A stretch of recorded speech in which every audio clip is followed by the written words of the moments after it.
Entonces, retomando nuestro modelo explicativo, les decía yo que la teoría autofundante tiene la finalidad de hacer una teoría de medio rango. Bueno, pues nuestra propuesta teórica es justamente cómo los niños aprenden a leer el contexto escolar y planteamos etapas en el proceso educativo que ayudan a los niños a desarrollar la capacidad para leer el contexto escolar, para leer el contexto educativo y de las cosas que hacemos dentro del aula. Primero es la comprensión del contexto institucional, de las relaciones interpersonales comunes de toda la escuela, el microsistema y la comunidad, ¿no? Después está la explicitación o construcción de las normas de interacción en las actividades del aula, ya específicamente en lo que hemos llamado nanosistemas, que son las actividades específicas que hacemos dentro del aula, ¿no? Estos ejemplos que les he dado son ejemplos de actividades, cada uno de ellos representa lo que hemos llamado nanosistema. Decimos qué vamos a hacer, para qué lo vamos a hacer, qué esperamos que los niños hagan. Después, la observancia y guía del proceso de interacciones durante las actividades del aula. Entonces, las vamos siguiendo. Si alguien se desvía, le decimos, oye, pues se trataba de esto, ¿no? Y si nos dan una muy buena explicación de por qué lo están cambiando, pensando en que van a llegar al objetivo que hemos planteado, pues entonces somos lo suficientemente flexibles para reformular estas reglas si son necesarias.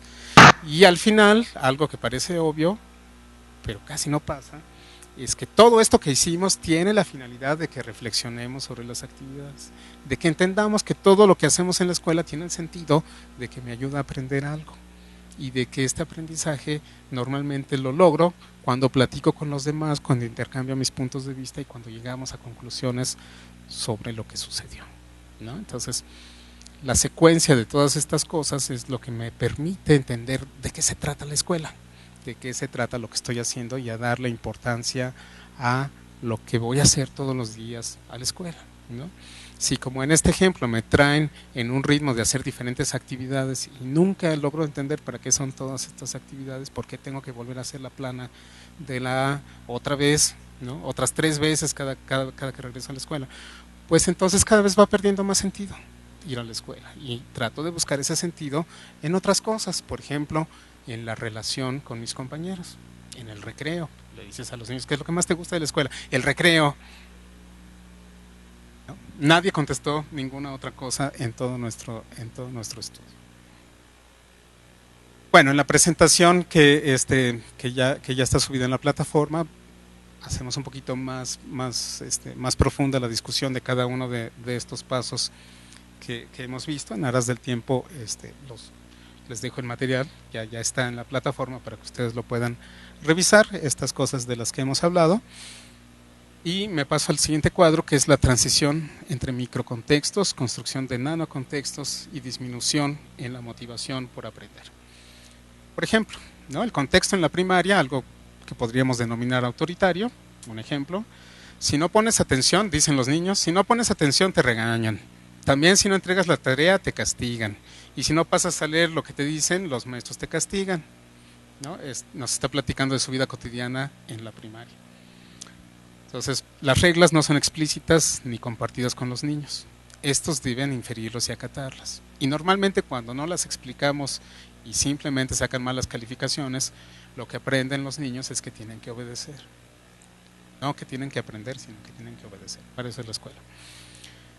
El contexto, cuando el aprendizaje no se disfruta, nos dice una maestra, es en el jardín de niños, perdón, no, este es un niño, en el jardín de niños fuimos libres y aquí tenemos que escribir mucho, nos dice el niño.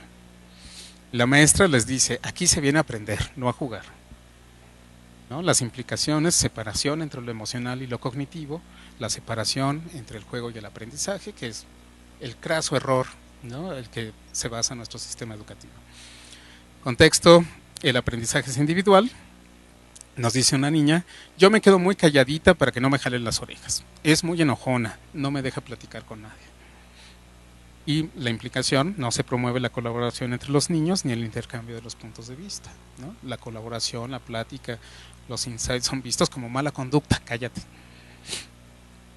Actividades con poco reto, copiar planas, ejercicios, libros de texto, nos dice una niña. Luego nos deja los ejercicios y se tarda mucho. Yo los acabo antes y me tengo que esperar a que los otros terminen y la maestra no me deja hacer dibujos en el cuaderno. Se promueve la pasividad, la heteronomía, no existe reto intelectual. Otro, por ejemplo, no se explica la forma de evaluar, que es una de las grandes reglas que no se entiende en la primaria, ¿no? Dice un niño, a veces me pone 9 o 10, a veces 8. Me costó trabajo porque no sabía cómo hacerlos, se refiere a los exámenes. Y ya luego me acostumbré, ¿no? Las implicaciones es que no es útil para los niños. No desarrollan una percepción de sí mismos como actores con la capacidad de hacer algo por su propio aprendizaje. Apenas de pasada les voy a decir también que en la investigación le preguntamos a los niños reprobados por qué habían reprobado. Y este que vimos es un ejemplo pues común, ¿no? Realmente no saben. Muchos de ellos, pues es que le caí mal al maestro. Cuando yo no entiendo, atribuyo a la relación interpersonal. Algunos dicen, pues es que a veces sacaba 10, a veces 5, a veces 8, pero no sé, yo creo que también depende de cómo iba la maestra ese día. Pero las reglas de cómo es la evaluación no quedaron claras, ¿no? Y peor que eso, les preguntábamos a los maestros cuáles son los criterios para haber reprobado a un niño. Para empezar, no había que reprobar a los niños en primero, ¿no? Ya lo sabemos nosotros, pero ya les preguntamos a los maestros cuáles son los criterios para reprobar a los niños en primero y en segundo. Y entonces los maestros no nos pudieron decir claramente los criterios por los cuales los niños habían reprobado. Y entonces le preguntamos al director cuáles son los criterios en esta escuela para que los niños reprueben. Y el director no nos pudo decir cuáles eran los criterios para que los niños reprobaran, ¿no? Entonces, las reglas del juego no están claras. ¿Cómo lo van a entender los niños? Solamente en una escuela de educación indígena quedaba muy clara cuál era la regla. Y es, si el niño no sabe hablar español el primer día que entra a la escuela, este niño reprueba el año. En educación indígena, ¿no? Entonces, ese lugar era el único que tenía clarísimas las reglas. Bueno, algunas de las grandes conclusiones, es difícil de hablar de conclusiones en un estudio de teoría autofundante porque en realidad todos son conclusiones, pero quiero retomar algunos puntos más puntuales. Algunos niños que tienen problemas en la transición, porque tienen dificultades en leer el contexto, es porque tienen dificultades en leer el contexto. ¿Qué se espera de ellos? La forma en que se les evalúa y el sentido de las actividades que realizan. Compartir las reglas con los alumnos ayudaría a estos niños a lograr una transición más exitosa. El cambio a la primaria conlleva una disminución en la motivación para aprender, también igual que en la literatura internacional. Las reglas de clase no deben limitarse a ser reglas de disciplina, sino reglas para construir el conocimiento. ¿Para qué venimos? ¿Cuál es el sentido de lo que hacemos? ¿Qué es lo que tenemos que hacer para aprender, para compartir con los demás, para ayudarle a los compañeros, para poder hacer reflexiones sucesivamente más profundas y significativas, que además son distintas cuando hablamos de matemáticas, que de historia, que de español, que de ciencias, ¿no? Ahí es donde debería de estar nuestro énfasis, no en las reglas de disciplina. El esquema de evaluación de primaria, la aprobación-reprobación, parece tener efectos negativos en los estudiantes reprobados a nivel de conocimientos, desarrollo personal y social y en su motivación para ir a la escuela, ¿no? Entonces, muchas veces en los discursos, incluso de los papás de los niños reprobados, decían, pues sí, reprobó el año, pero está bien, o sea, porque no sabía nada, le va a servir. Entonces, estaban un poco como de acuerdo con la visión de los maestros en este sentido. Bueno, actividades que pueden favorecer la motivación hacia el aprendizaje, desprendidas del modelo que les presenté. Bueno, pues construir o explicar las reglas junto con los niños, planear momentos en que los niños puedan poner en práctica su iniciativa y además tomar decisiones, favorecer el diálogo entre los niños y entre estos y los adultos, ¿no? Aprendemos hablando, aprendemos sacando conclusiones, aprendemos reflexionando juntos. Y por supuesto usar el juego como una forma de hacer el aprendizaje emocionante y placentero y evitar que los niños se desmotiven de ir a la escuela a medida que avanza. Muy bien, pues lo dejamos allí. Lo dejamos ahí por el momento para que tengamos tiempo de conversar.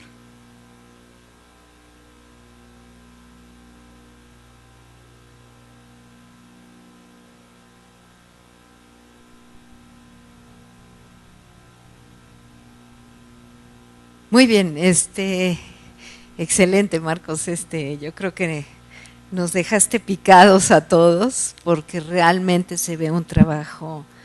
Bueno, además de la extensión que platicas, igual del sureste, escuelas indígenas, escuelas urbanas, etcétera, y que esto da una idea de esta necesidad de flexibilidad y de diversidad que tendría que tener el currículo. Sí es, digamos, como muy claro estas situaciones que tú planteas desde el inicio de y por qué la primaria debe ser lo normativo cuando muchas veces degrada o obstaculiza muchas veces el desarrollo, ¿no? Creo que esta es una pregunta muy fuerte porque generalmente el sistema nunca se cuestiona a sí mismo, ¿no?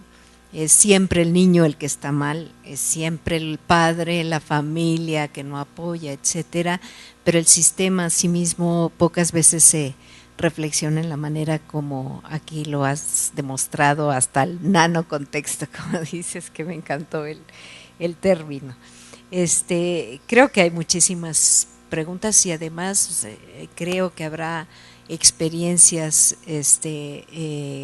a poner en la mesa. Entonces abrimos los micrófonos para que se puedan, sí, pueden los de las sedes pueden levantar la mano, por ahí hay que hay una manita o algo.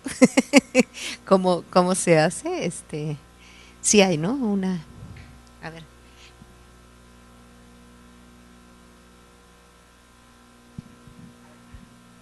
En la pantalla, de favorcito, las personas que están enlazados vía Scopia, en la pantalla a un ladito donde están las bocinas y el micro, también está una manita. Si le dan clic ahí, aquí nos vamos a dar cuenta que quieren participar.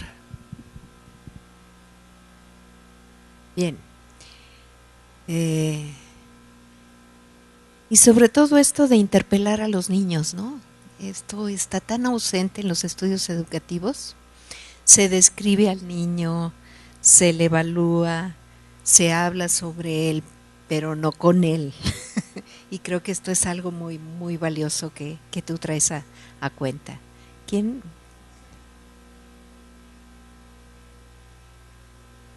José Machain, adelante. Hola, bueno, gracias. Sí, yo te seguí bastante, con mucho interés.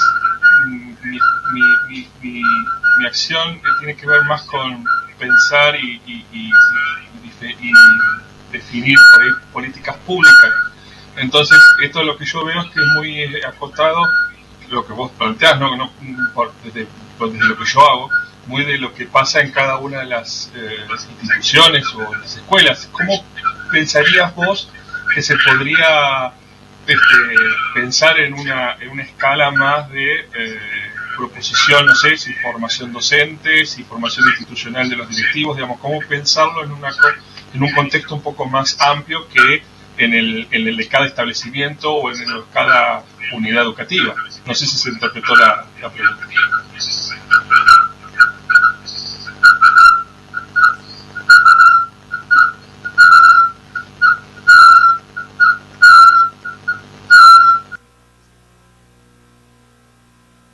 Sí, bueno, en efecto hay como muchas implicaciones que podríamos empezar a pensar. Evidentemente el objetivo de la investigación en este momento no era plantear posibilidades de política pública, ¿no? Todavía no era, digamos, el momento de hacerlo, pero yo creo que nos presenta algunos elementos que sí nos permiten reflexionar al respecto, y tiene que ver con precisamente lo que decía Norma, esta ausencia. Perdón, pero no escucho nada. A ver, ¿me escuchas ahora? Sí, ahora sí. Perfecto. Sí, decía yo que en este momento, bueno, la investigación no se planteó formular algunas recomendaciones de política pública, porque me parece que necesitaríamos un poco más de evidencia y de reflexión también sobre la forma en que ha sido formulada la política pública. Pero evidentemente lo que nos está marcando, me parece, coincido con lo que decía Norma, es la gran ausencia de la experiencia de los niños en la formulación de la política pública y por lo menos, digamos, en la descripción de su vida cotidiana en estas instituciones. Entonces, nosotros hemos formulado las políticas públicas en nuestros países a partir del currículum, a partir de lo que nosotros suponemos que quiere nuestra sociedad, así como muy abstracto. Pero nunca hemos visto la experiencia de los niños en la escuela, ¿no? Entonces, no hemos hecho instituciones para los niños, desde los niños. Hemos hecho unas instituciones para que los niños pasen su infancia dentro de ellas y puedan llegar a obedecer y hacer lo que nosotros queremos que hagan, pero realmente no están logrando desarrollarse en el potencial que tenemos. Un poco los ejemplos que les di yo de cuando las cosas funcionan nos llevan a tener como mucha confianza en nuestros niños y en sus posibilidades cuando tienen las oportunidades y el ambiente para hacerlo. Sí, definitivamente hay mucho que pensar, me parece, en la actualización de los maestros, también en la forma curricular en la que estamos procediendo, ¿no? Actualmente en nuestro país hemos adoptado prácticamente ya para todos los niveles de educación el enfoque por competencias, que no es tan alejado a lo que yo estoy proponiendo realmente, ¿no? Lo que pasa es que me parece que no hemos logrado tener todavía un nivel de comprensión de lo que son las competencias. Las competencias hablan acerca del papel activo que tiene el aprendiz y de cómo los ambientes de aprendizaje son flexibles y necesita haber participación. O sea, creo que en ese sentido vamos como en un buen camino que podría llevarnos a considerar estas cosas. Sin embargo, yo creo que todavía hay que quitarle mayor énfasis a la visión del adulto y ponerle mucho mayor atención a la visión de los niños. Yo creo que eso sería el punto clave con el cual habría que leer la política pública para proponer cambios.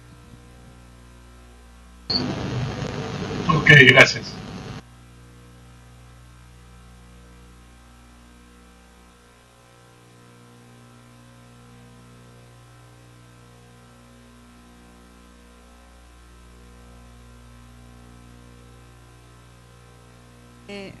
Bueno, el participante institución 2 dice: muchas gracias, la educación se ha convertido en un reto, propone nuevas técnicas de aprendizaje, también para los profesores resulta muy complicado, si quieres hacer una innovación, muchas veces los padres no la aceptan, ¿cómo poder comenzar?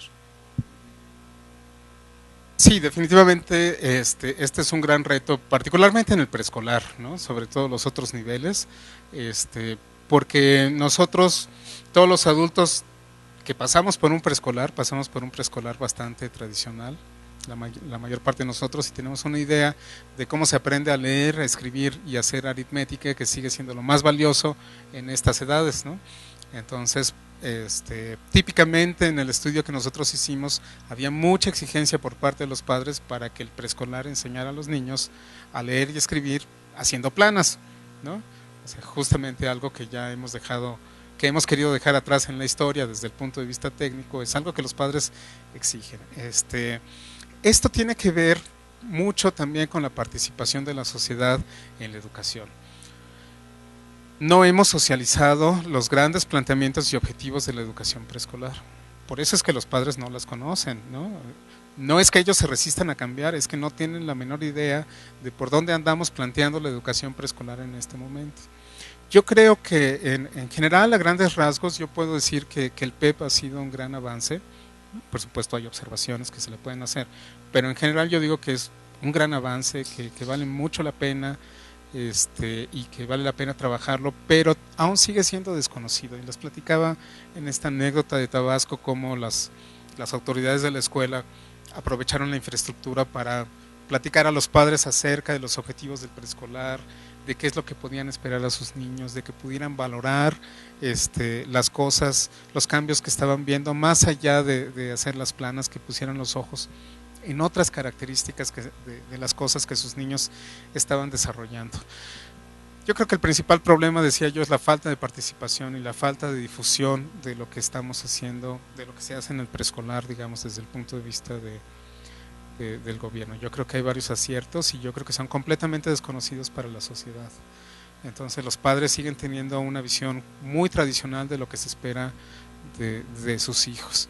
Pero esto tiene que ver con cómo hacemos la educación, cómo hacemos la currícula, cómo planeamos los grandes objetivos, siempre desde un escritorio, siempre desde un sector con muy poco involucramiento de la sociedad en general. Yo creo que hasta que tengamos una sociedad más abierta, donde haya más posibilidad de participación, estas cosas van a empezar a permearse mucho más fácilmente hacia la sociedad. Hay muchos intentos de la sociedad civil de incidir en lo que está sucediendo con nuestra infancia, ¿no? Justamente este seminario es un ejemplo de ello, ¿no? Pero todavía no tenemos un espacio fuerte, ¿no? en esta toma de decisiones. Todavía la participación de la sociedad civil en nuestros países latinoamericanos en general sigue siendo bastante limitada.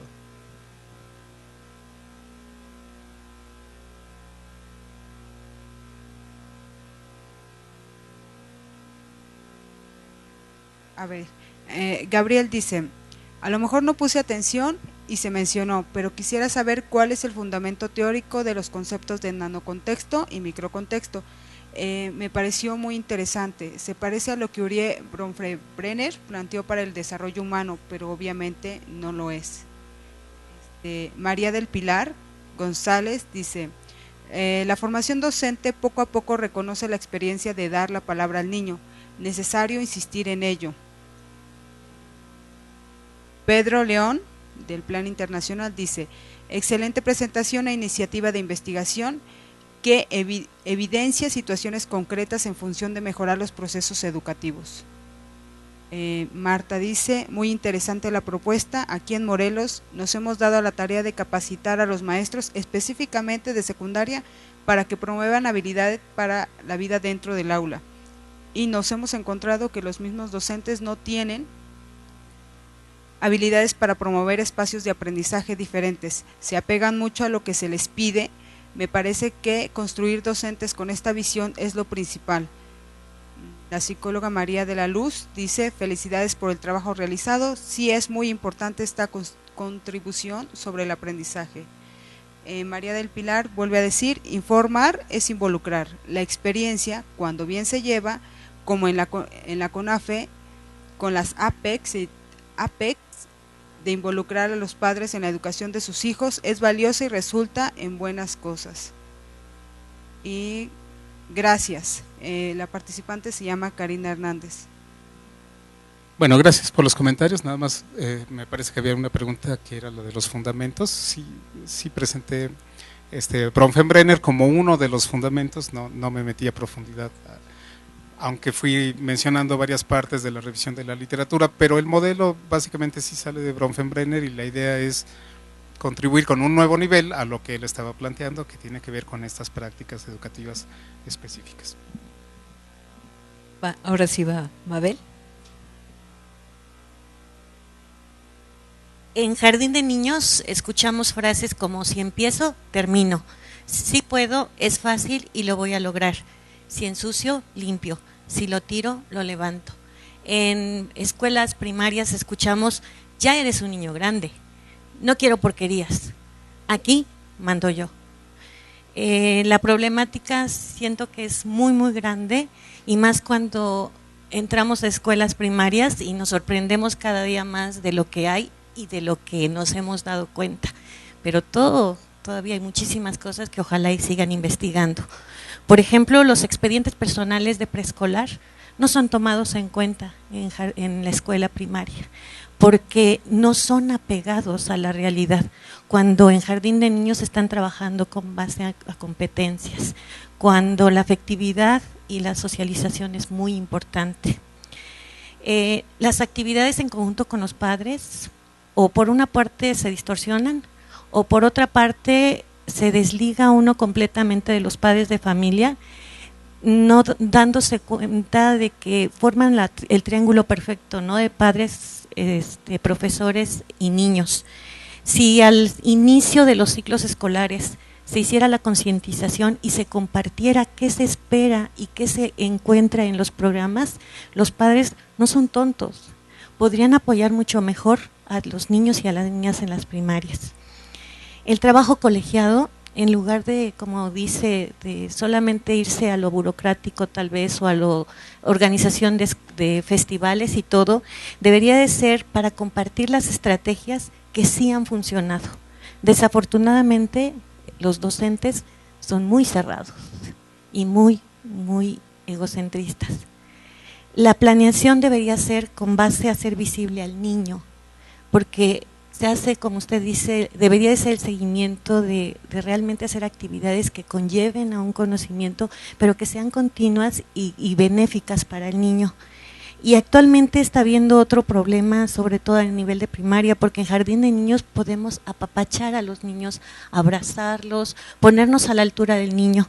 Sin embargo, a nivel de primaria, el contacto físico es sumamente restringido, al grado de que ya hay un marco de convivencia que se vuelve a distorsionar y lo único que está haciendo es hacernos invisibles al niño. Gracias, porque esta articulación que debería de haber entre jardín de niños y primaria, ojalá y se fuera efectiva. Gracias.